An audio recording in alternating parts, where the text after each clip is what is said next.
lead us not into the temptation, but deliver us from evil. This part of the Lord's Prayer has given chances for many debates and questions. One of the important questions is, does God lead anyone to temptation? The answer is found in the letter of St. James, chapter 1, verses 13 and 14. No one, when tempted, should say, I am being tempted by God.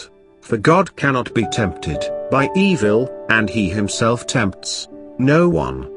But one is tempted by one's own desire, being lured and enticed by it. If then, why did Jesus teach his disciples to pray, lead us not into the temptation, but deliver us from evil?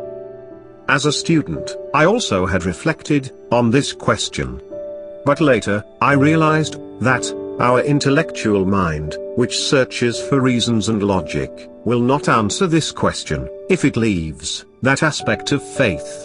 Whereas, a childlike faith, with reason, can answer this question. Jesus' disciples were not the intellectual giants. They were ordinary fishermen. That is why they asked Jesus, in humility, to teach them to pray. If we look into our own lives, then we can understand this better. We don't teach theologians, who write volumes of books on the topic of prayer, to pray. But we always love to teach children, who are very simple and humble, to pray. This is exactly Jesus did with his disciples, who were very humble and simple ordinary people, and he taught them to pray. He did not teach the lawyers and Pharisees, who were learned people of law and the religion, to pray. But he taught his disciples to pray, who were uneducated. Therefore, the Lord's Prayer is the prayer of a simple and humble, ordinary person, who is just like a child, blindly, but confidently holds the finger of his Father. An intellectual critic, who is in search of measuring the hidden and unhidden meanings of the Lord's Prayer, cannot pray this prayer sincerely and meaningfully.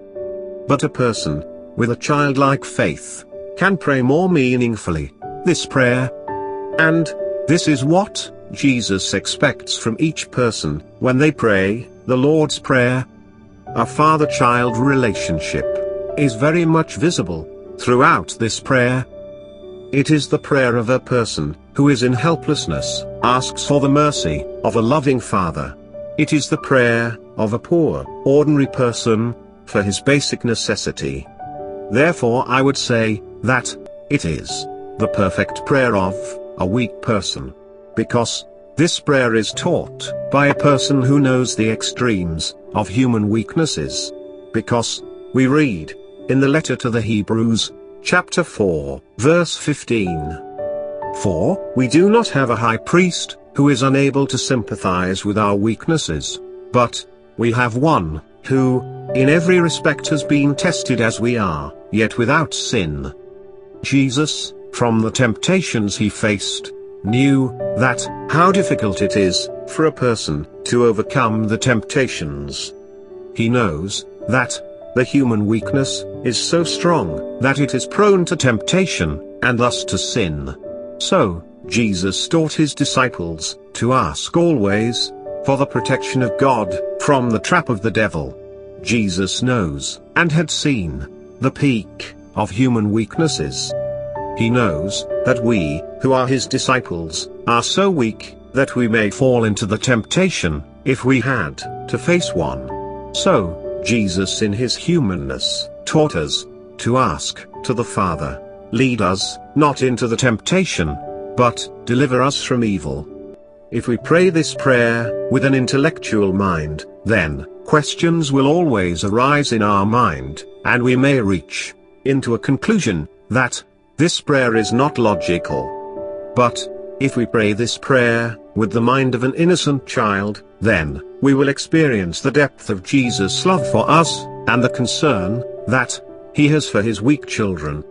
If we pray this prayer with a childlike faith, leaving all the questions aside, then we will have a genuine love for Jesus, who once experienced the depth of human weaknesses, just like you and me, and was helpless in certain situations of life.